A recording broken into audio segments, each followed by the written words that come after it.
appealing. As usual, Peggy unselfishly offers her services, free of charge.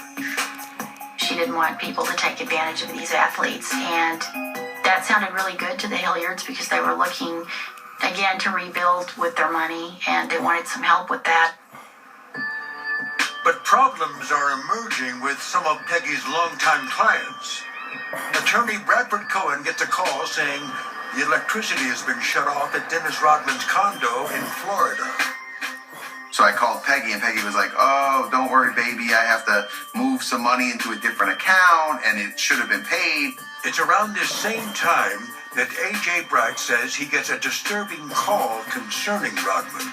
An insurance agent called me and said, "Hey, Dennis has a $5 million life insurance policy that's going to lapse."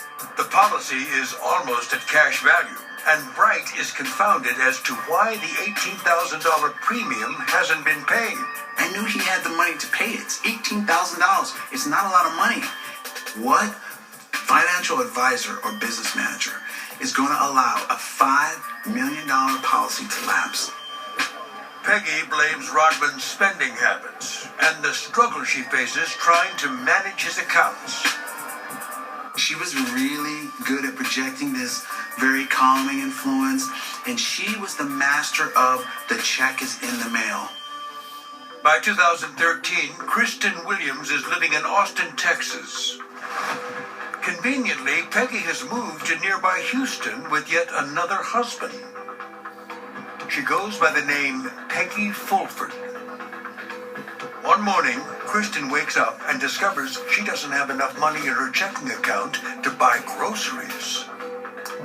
Peggy always had an excuse. She would tell them, "Oh no, it's fine, it's a mistake, it got lost in the mail." But there had been other episodes when they had noticed things weren't right. Ricky Williams' car had been stolen while he was visiting Houston.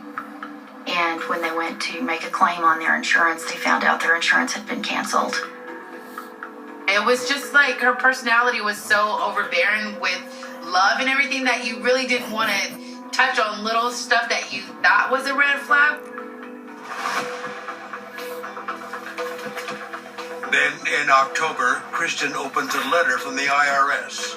It's a $377,000 bill for unpaid taxes dating back to the year 2010. The IRS claims she and Ricky took a series of false deductions that led to a sizable return.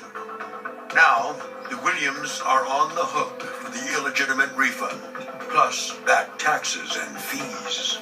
They never received the money, and they'd never seen that tax return. That's when the floodgates opened and Kristen's mind just started rolling. Like, we just start going backwards of thinking of things. Like, I remember one of the baby moms saying that she didn't get child support this month, and why didn't we have money to pay rent for this month? Since 2007, Peggy has held control over the vast majority of Ricky's income, at least $11 million. The bulk of those funds are nowhere to be found.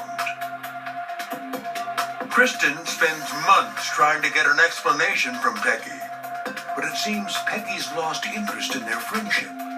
Her calls go unanswered, and Peggy's Houston home stands deserted. Then comes a bombshell revelation. Ricky's ex-wife, Kristen, calls the bank that was supposed to hold all their investments and realizes that they don't even have an account there. Instead, Peggy has used a joint account in Florida to drain $6 million through a maze of wire transfers, debits, and cash. On December 16, 2013, Ricky Williams and Kristen filed a civil lawsuit against Peggy Fulford.